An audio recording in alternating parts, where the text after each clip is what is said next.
সৌজন্যে স্বপ্নধরা।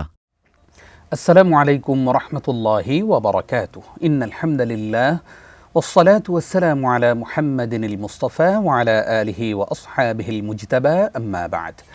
প্রিয় দর্শক শ্রোতা, আশা করছি আল্লাহ সুবহানাহু ওয়া তাআলা আপনাদের সকলকে ভালো রেখেছেন। আলহামদুলিল্লাহ, আল্লাহর মেহেরবানিতে আমরাও ভালো আছি। আপনাদের সকলকে আন্তরিক প্রীতি ও মোবারকবাদ জানিয়ে শুরু করছি আপনাদের প্রিয় চ্যানেল এটিএন নিউজের জুমাবারের বিশেষ আয়োজন স্বপ্নধরা নিবেদিত ইসলাম কি বলে অনুষ্ঠানের আজকের পর্বেও আপনাদের সঙ্গে আছি আমি নিজাম বিন মুহিব, আর আমার সঙ্গে রয়েছেন একজন বিদগ্ধ স্কলার, যিনি আমাদেরকে আজকে গুরুত্বপূর্ণ একটি বিষয়ে আলোচনা শোনাবেন ইনশাআল্লাহ।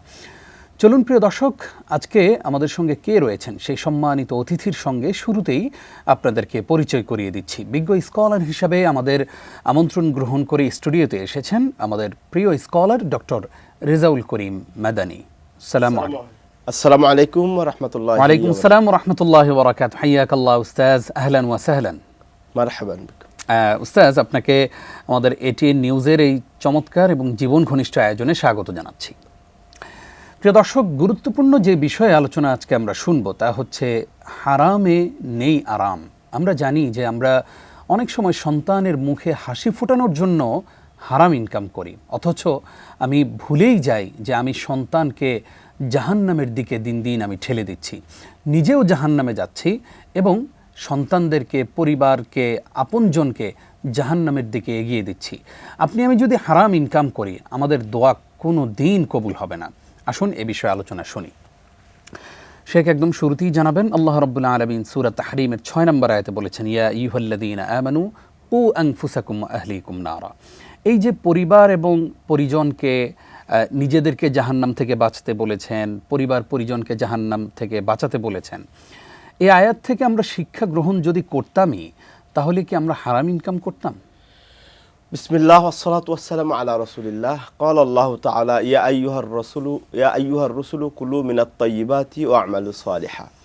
আল্লাহ সুবহানাহু ওয়া তাআলা আমাদেরকে দুনিয়াতে সৃষ্টি করে আমাদেরকে কিছু দিক নির্দেশনা দিয়েছেন। কোনটা করব, কোনটা ছাড়ব, কোনটা অর্জন করব, কোনটা বর্জন করব, সব কিছু বলে দিয়েছেন। এমনিভাবে আমাদের নবী সাল্লাল্লাহু আলাইহি ওয়াসাল্লাম আমাদেরকে বলে গেছেন কোনটা আমাদের জন্য কল্যাণকর, কোনটা অকল্যাণকর, কোনটা ক্ষতি বয়ে আনবে, কোনটা লাভ বয়ে আনবে। তো সেই সকল বিষয়ের অন্যতম একটি বিষয়, যে বিষয়ে আল্লাহ সুবহানাহু ওয়া তাআলা নির্দেশ করেছেন, সেটা হলো হালাল খেতে। আর যেটা বর্জন করতে বলেছেন সেটা হচ্ছে হারাম থেকে বিরত থাকতে, অর্থাৎ হারাম না খেতে। এমনিভাবে আল্লাহ নবী সাল্লাল্লাহু আলাইহি ওয়াসাল্লাম তার একাধিক হাদিসে, অনেক হাদিসে বলেছেন যে হারাম খেও না। আমি সিরিয়াল বাই আসছি। তো আপনি যেটা বলেছেন যে আমাদেরকে জাহান্নামে নিয়ে যাবে যে সকল বিষয় বস্তু, তার ভিতর অন্যতম একটি কারণ হচ্ছে হারাম খাওয়া। তো এই হারাম যদি আমরা পরিহার করি, পরিত্যাগ করি, তাহলে আমরা যেমন আমাদের নিজেদেরকে জাহান্নাম থেকে বাঁচাতে সক্ষম হব, এমনিভাবে আমাদের বাচ্চাদেরকেও জাহান্নামের আযাব বা আগুন থেকে বাঁচাতে রক্ষা করবেন আল্লাহ সুবহানাহু ওয়া তাআলা, বা এটা আমাদের জন্য সহায়ক হবে। তো আমরা প্রথমত দেখব আল্লাহ সুবহানাহু ওয়া তাআলা কেমন। এ ব্যাপারে আল্লাহ নবী সাল্লাল্লাহু আলাইহি ওয়াসাল্লাম কি বলেছেন? আল্লাহ নবী সাল্লাল্লাহু আলাইহি ওয়াসাল্লাম বলেছেন, ইন্নাল্লাহা তাইয়্যিব লা ইয়াকবালু ইল্লা তাইয়্যিবা। আল্লাহ সুবহানাহু ওয়া তাআলা নিজেই পবিত্র, সুন্দর। তিনি কোনো পবিত্র জিনিস ছাড়া, সুন্দর জিনিস ছাড়া কোনো কিছুই গ্রহণ করেন না, অর্থাৎ অপবিত্র জিনিস, হারাম জিনিস তিনি গ্রহণ করেন না। তাহলে হারাম খাবেন আপনি, তাহলে আপনাকে যেমন আল্লাহ গ্রহণ করবেন না, আপনার দোয়াও গ্রহণ করবেন না। যেমনটি আপনি শুরুতেই বলেছিলেন যে আমাদের দোয়া কবুল হয় না। এ ব্যাপারে মুসলিম শরীফে একটি হাদিসে আল্লাহ নবী সাল্লাল্লাহু আলাইহি ওয়াসাল্লাম বলেছেন একটা ব্যক্তির কথা, আশআসা ওয়া আখবার ইউতিল সফর, দিনের জন্য দুনিয়া ঘুরে বেড়াচ্ছে, এদিকে সেদিকে, মসজিদ সে মসজিদ, এদেশ সেদেশ, তার চুল উস্কো খুস্কো, মানে শরীর ধুলোয় ধূসরিত হয়ে গেছে। ফায়ামুদ্দু ইয়াদাইহি ইলাস সামা, আল্লাহর কাছে হাত উঠিয়ে বলে, ইয়া রব, ইয়া রব, হে আল্লাহ আমার এই দাও, এই বিপদ থেকে মুক্ত করো, এই প্রত্যাশা পূরণ করো। আল্লাহ সুবহানাহু ওয়া তাআলা কি উত্তর দেন শুনবেন? আল্লাহ বলেন, ওয়া মালবাসুহু হারাম ওয়া মাতআবুহু হারাম ওয়া মাশরাবুহু হারাম ফাআন্না ইস্তাজাবু লাহ। বান্দা, তুমি যে আমার কাছে চাইছো, প্রার্থনা করছো, তোমার প্রয়োজন মেটাতে বলছো, তুমি যে কাপড়টা পরে আমার কাছে দোয়া করছো, সেটাও হারাম ইনকামে কিনেছো। তুমি যে খানা খেয়ে আমার কাছে দোয়া করছো, সেটাও হারাম ছিল, হারাম পয়সায় উপার্জিত। তুমি যে পানীয় পান করেছে সেটাও হারাম পয়সায় উপার্জিত। ফা আন্না ইস্তাজাবুলাহু, তার দোয়া কীভাবে কবুল হতে পারে? তাহলে এখান থেকেই বোঝা যাচ্ছে যে আমাদেরকে হারাম পরিহার করতে হবে। তাহলে আমাদের বর্তমান বিশ্বে যেমন আমরা বিপদ আপদ দেখছি, আমাদের দেশে বিভিন্ন ষড়যন্ত্র বিপদ আপদ দেখছি, আমাদের পরিবারেও বিভিন্ন সমস্যা দেখছি, এই সকল বিষয়ে আমরা যখন আল্লাহর কাছে হাত উঠিয়ে এগুলো থেকে পরিত্রাণ চাই, আল্লাহর কাছে বলি আল্লাহ আমাদের রুজি রুটিতে বরকত দাও, আমাদের ছেলে মেয়েদেরকে সফল করো, আমাদের এই দাও সেই দাও, কিন্তু যখন আমাদের সব মানে খানা পিনা কাপড় চোপড় পরিধেয় বস্ত্র সব কিছু যদি হারাম টাকায় ক্রয় করা হয়, তাহলে কিন্তু আমার আপনার দোয়া কি হবে না, কবুল হবে না। ফলে আমরা ওই যে জ্বালায় জ্বলছি, যে আগুনে পুড়ছি, ওইভাবে পুড়তে থাকবো, জ্বলতে থাকবো। এটা একটা দিক। তাছাড়াও আল্লাহ নবী সাল্লাল্লাহু আলাইহি সাল্লাম এমন এই ব্যাপারটা সিরিয়াসলি নিয়েছেন। আল্লাহ নবী সাল্লাল্লাহু আলাইহি সাল্লাম জানেন আমরা অনেক দিন ক্ষুধার্ত থাকতেন। একদা একটা হাদিসে এসেছে মুত্তাফাকুন আলাইহি, অর্থাৎ বুখারী এবং মুসলিমের রিওয়ায়াত, বলছে ফাআরজিউ ইলা ফিরাশি, যখন দুনিয়ার রাষ্ট্রীয় কাজ সেরে যখন আমি বাড়িতে আসি, বিছানায় ফিরি, ফাআজিদু তামারাতা সাকিতাতা, আমি এসে দেখলাম একটা খেজুর পড়ে আছে। বলছে আল্লাহ নবী বলছেন আমি সেটা মুখে দিয়েছি। আমার ঘরওয়ালি মা আম্মাজান বলছে যে এটা সাদাকার খেজুর। আল্লাহ নবী সাথে সাথে সেটাকে উগড়িয়ে ফেলে দিলেন। নবীর জন্য তো সাদাকা গ্রহণ করা নবীর জন্য হারাম ছিল, এই জন্য তিনি ফিরিয়ে দিলেন। মানে এর চাইতে আরও একটা সিরিয়াস অত্যন্ত মানে হার্ট টাচেস ঘটনা যদি শুনি, আবু বকর রাদিয়াল্লাহু তাআলা আনহুর কথা। উনি ছিলেন খলিফা, তো তার এই যে খারাজ বলে বিভিন্ন কর আদায়ের জন্য একজন বালক নিয়োজিত ছিল, একজন লোক। তো উনি বিভিন্ন রকম কর আনতেন, বিভিন্ন রকম কর আদায় করে রাখতেন বায়তুল মালে। তো একদা ওই আবু বকর রাদিয়াল্লাহু তাআলা আনহু তার ঘরে একটা খেজুর পেলেন। তো খেজুর পাওয়ার পরে খেজুর এটাকে বলেছে সামান, বস্তু পেলেন, খাদ্য বস্তু। তো ওটা খেলেন। পরবর্তীতে ওই যে কর আদায়কারী এসে বলছেন ইয়া খলিফাতুল মুসলিমিন, হে খলিফা আপনি কি জানেন যেটা খেয়েছেন এটা কিসের, এর মানে ইনকাম সোর্স কি জানেন? তো বললেন না। বলছে আমার ঘরে আছে, নিশ্চয়ই হালাল হবে। তো বলছে না, এটা আমি যখন ইসলাম গ্রহণ করার আগে আমি কাহানা অর্থাৎ গণকের কাজ করতাম, তো গণকের কাজ করে এটা আমি ইনকাম করেছিলাম, সেই পয়সার কেনা। এই কথা শুনে আবু বকর রাদিয়াল্লাহু তাআলা আনহু খেয়ে ফেলেছিলেন, সেটাকে আঙুল ঢুকিয়ে বমি করে ফেলে দিয়েছেন। আল্লাহু আকবার। খুবই গুরুত্বপূর্ণ আলোচনা আপনি আমাদের সামনে উপস্থাপন করছেন। আমরা আসবো আবারও আপনার কাছে ইনশাআল্লাহ ছোট্ট একটি বিরতির পর। প্রিয় দর্শক, আপনারা দেখছেন এটিএন নিউজের জুমাবারের বিশেষ আয়োজন স্বপ্নধরা নিবেদিত ইসলাম কি বলে। অনুষ্ঠানের এই পর্যায়ে ছোট্ট একটি বিরতি নিচ্ছি, কিছুক্ষণ পর ফিরছি।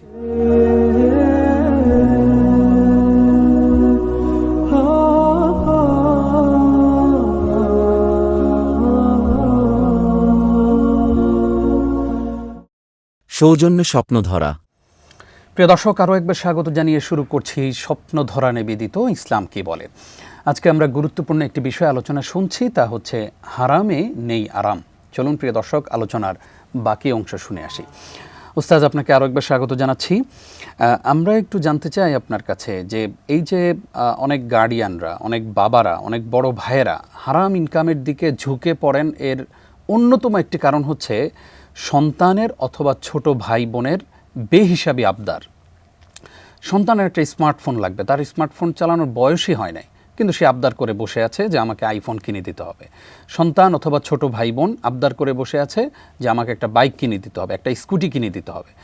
অথচ ওই বড় ভাইয়ের অথবা বাবার ওনার ইনকাম হচ্ছে মাসে 15,000 20,000 টাকা। উনি কিভাবে এই টাকা দিয়ে তিনি একটা স্মার্টফোন অথবা ল্যাপটপ, আইপ্যাড অথবা আইফোন কিনে দেবেন? তখনই ওই ভদ্রলোক, ওই ভাই অথবা বাবা, ওনারা তখন হারামের দিকে ঝুঁকে পড়েন। কোনো না কোনোভাবে ডানে বামে করে হারাম ইনকামের দিকে ওনারা ঝুঁকেন। এই যে সন্তান বাবা মাকে পর্যন্ত জাহান্নামের দিকে ঠেলে দিচ্ছে। আমরা তো এতদিন জানতাম যে বাবা মা সন্তানকে জাহান্নামের দিকে ঠেলে দেয়। সন্তানও তাদের আচরণে, ছোট ভাই বোনও তাদের আচরণে, কাজে কর্মে বড় ভাই অথবা বাবাদেরকে জাহান্নামের পথে ঠেলে দেয়, হারাম ইনকাম করতে বাধ্য করে। এই বিষয়ে কি বলবেন? এ ব্যাপারে সুন্দর একটি চিত্র আল্লাহ সুবহানাহু ওয়া তাআলা কোরআনে উল্লেখ করেছেন।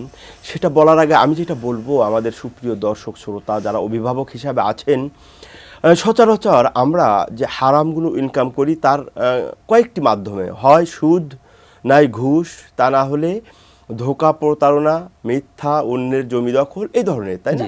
এগুলো কেন করি? আপনি যেমনটি বললেন, মানে আমাদের পরিবারের বিভিন্ন সদস্যের ডিমান্ড থাকে, তাই তো যে আমি না বুঝে আমার ছেলের, মেয়ের, স্ত্রীর কথা শুনে আমি হারাম পথে যাচ্ছি, এ ব্যাপারে ছেলেমেয়েরা যে আমাদেরকে কিভাবে জাহান্নামের দিকে নিয়ে যাচ্ছে, এ ব্যাপারে আল্লাহ সুবহানাহু ওয়া তাআলা কোরআনে সূরা আবাসার ভিতরে সুন্দর একটি চিত্র উল্লেখ করেছেন। আল্লাহ সুবহানাহু ওয়া তাআলা বলেছেন, ইয়াউমা ইয়াফিরুল মারউ মিন আখিহি ওয়া উম্মিহি ওয়া আবিহি ওয়া সাহিবাতিহি ওয়া বানিহি লিকুল্লি ইমরিইম ইয়াউমাইযিন শাআনুন ইউগনি। কিয়ামতের দিন যখন হিসাব এবং নিকাশের পর্ব আসবে, তখন একটা চিত্র আল্লাহ বলছেন, ইয়াফিরুল মারউ মিন আখি, ভাই ভাই থেকে ভেগে যাবে। দুনিয়াতে দেখুন না, আমার ভাইকে কেউ আক্রমণ করেছে, আমি সাথে সাথে ঝাঁপিয়ে পড়ি, আমি প্রতিবাদ করি, কিন্তু দুনিয়াতে এটা এক চিত্র, আখিরাত সম্পূর্ণ উল্টো চিত্র। তারপরে আল্লাহ সুবহানাহু ওয়া তাআলা বলেছেন, ওয়া সাহিবাতিহি ওয়া বানি, স্ত্রী এবং সন্তান সন্ততি। আপনি যেটা বললেন, এই ভাইয়ের আবদার, তা না হলে স্ত্রীর, তা না হলে ছেলে দামি শাড়ি লাগবে, দামি গহনা লাগবে, জি। এখন তাদের জন্য আমি এগুলো করলাম, হারাম খেলাম, সুদ খেলাম, ঘুষ খেলাম, তারপরে ওয়া উম্মিহি ওয়া আবি, মাতা পিতার কারণে অসহ হয়ে থাকে, কিন্তু সবাই ভেগে যাবে কিয়ামতের দিন। আপনি যখন হিসাব, হারামের হিসাব যখন আল্লাহ শুরু করবেন, আপনার পাশে এসে দাঁড়াবে না যে আমি তো ভোগ করেছি, দেখি বাবাকে একটু ডিফেন্স করা যায় কিনা, এই সুযোগ নেই। সকলে কি বলবেন? বলবেন লিকুল্লি ইমরিইম ইয়াউমাইযিন শাআনুন মিনহুম, জি, লিকুল্লি ইমরিইম মিনহুম, জি জি, লিকুল্লি ইমরিইম মিনহুম ইয়াউমাইযিন শাআনুন ইউগনি। সকলে বলবেন, ইয়া নাফসি ইয়া নাফসি ইয়া নাফসি, আপন চাচা, আপন জান বাঁচা, নিজেকে বাঁচানোর জন্য সবাই ব্যস্ত হয়ে পড়বেন।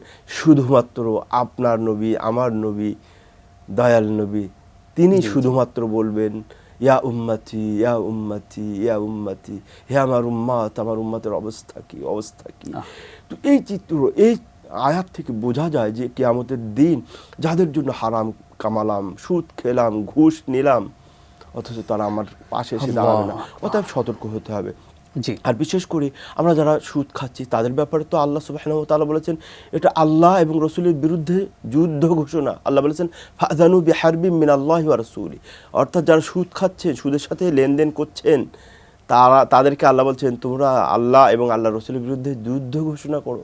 আল্লাহ নবী সাল্লাল্লাহু আলাইহি ওয়াসাল্লাম বলেছেন, লানাল্লাহু আকিলার রিবা ওয়া মুকিলাহু ওয়া কাতিবাহু ওয়া শাহিদাইহি।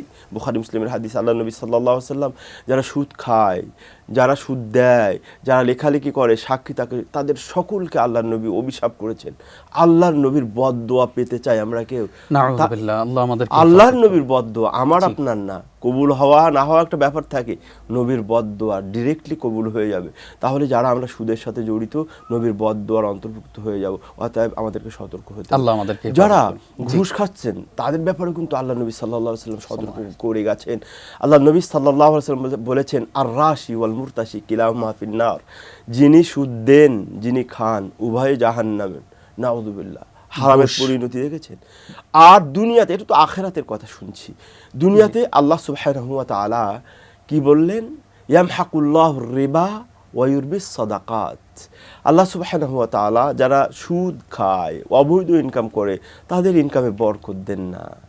আর ওয়া ইউরবিস সাদাকাত, যেগুলো সাদকা আল্লাহর জন্য, সেখানে বরকত দান করেন। জি, আরও গুরুত্বপূর্ণ আরও একটি বিষয় আপনার মাধ্যমে আমরা আমাদের দর্শকদেরকে জানাতে পারলাম। আমরা অনুষ্ঠানের শেষের দিকে আছি। আপনার কাছে জানতে চাই যে আমরা অনেককেই দেখেছি এই পৃথিবীতে যে যারা অবৈধভাবে অনেক সম্পদের মালিক হয়েছেন, কিন্তু তারা এই যে আমরা তিন বেলা পেট পুরে যে খাই, তারা অনেক সময় আমরা অনেককেই দেখেছি যে শুধু পেঁপের জুস খান, পেঁপে সিদ্ধ খান, খুব ভালো কোনো কিছু খেতে পারেন না, অথবা জাউ ভাত খান।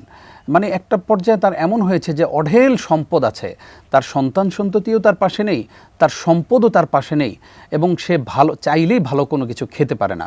সেখান থেকে কি আমাদের জন্য কোনো শিক্ষা নেই? অবশ্যই শিক্ষা আছে। এ ব্যাপারে আল্লাহ নবীর হাদিস থেকে আমরা যদি শিক্ষা নিই, আল্লাহ নবী সাল্লাল্লাহু আলাইহি ওয়াসাল্লাম বলেছেন, লা তাজুলু কাদামা ইবনে আদম ইয়াউমাল কিয়ামাতি হাত্তা ইউসআলা আন আরবা। কিয়ামতের দিন চারটি প্রশ্নের আনসার কমপ্লিট না করে কেউ একটা কাঁধ, একটা পাও আগে বাড়াতে পারবে না। আরেক জায়গায় মনে হয় 5টির কথা, আরেকটি রিওয়ায়াতে 5টি এসেছে, 2টি রিওয়ায়াতে এসেছে। তার ভিতরে এই 5টি বা 4টির ভিতরে একটি হলো ওয়া আন মালিহি মিন আইনা ইকতাসাবা ওয়া ফিমা আনফাকা। তার ধন সম্পদগুলো যে আল্লাহ দিয়েছেন, কিভাবে ইনকাম করেছেন, কিভাবে ব্যয় করেছেন। তাহলে আমাদের ইনকামের ব্যাপারে যখন জিজ্ঞাসিত হতে হবে, আবার ব্যয়ের ব্যাপারেও জিজ্ঞাসিত হতে হবে, তাহলে সতর্কতা অবলম্বন করতে হবে। আর যেমনটি আপনি বললেন, অনেক বড় বড় গ্রুপ অফ ইন্ডাস্ট্রিজের মালিকের সাথে আপনাদের খাওয়ার সুযোগ হয়। আমরাও দেখেছি একেবারে সিম্পলি খায়, হয় শাক খাচ্ছে, গুঁড়ো মাছ খাচ্ছে, আর কিছু খাচ্ছে না, জুস খেয়ে থাকছে। তাহলে লাভটা কি? আপনি কামিয়ে আপনি খেতে পাচ্ছেন না, এটা তো দুনিয়ায় একটা শাস্তি বলতে পারি, আর আখেরাতে শাস্তি তো বাকি। অতএব আমাদেরকে খুবই সচেতন হতে হবে, সতর্ক হতে হবে এবং খেয়াল রাখতে হবে এই 60-70 বছরের জীবন, এই জীবনটা আসল নয়। এটা হচ্ছে আমাদের কিছুটা রেস্ট নেওয়ার মতো। আমরা যখন সফরে যাই একটা রেস্ট নিই না, তো রেস্ট নিচ্ছি এখানে, এটাকে মাধ্যম করতে হবে আখেরাতে কি করে মুক্তি পেতে পারি, এটাকে মাধ্যম করতে হবে কি করে আমরা জান্নাতে যেতে পারি, এটাকে মাধ্যম করতে হবে কি করে আমরা জাহান্নাম থেকে মুক্তি পেতে পারি, এটাকে মাধ্যম করতে হবে কি করে আমরা নবীর শাফাআত পেতে পারি, কি করে আমরা সাহাবা এবং ওই যে ওলি আউলিয়া তাদের সাথে জান্নাতে থাকতে পারি, সেটা মাধ্যম করতে হবে। আল্লাহ আমাদেরকে তৌফিক দান করুন, হালাল খাওয়ার তৌফিক দান করুন। যদিও কষ্ট হয়, হারাম যদিও সুখকর মনে হয়, কিন্তু সেটা সুখকর নয়, জি জি, সেটা থেকে বিরত থাকার তৌফিক দান করুন। আল্লাহ সেই তৌফিক দান করুক, আমিন। আমরা অনুষ্ঠানের একেবারেই শেষের দিকে আছি। ছোট্ট করে আপনার কাছে জানতে চাই, অনেক সময় দেখা যায় আমি যদি কাউকে কোনো কিছু বাজার করতে পাঠাই বা কোনো খাবার আনতে দিলাম, রমজানে ইফতারি আনতে দিলাম, সাহারি কিনতে দিলাম, সে কিনে 10 টাকা দিয়ে ভাউচার করে 15 টাকার। এই যে 5 টাকা বাড়িয়ে যে ভাউচার করলো, এটা তার জন্য হালাল না হারাম?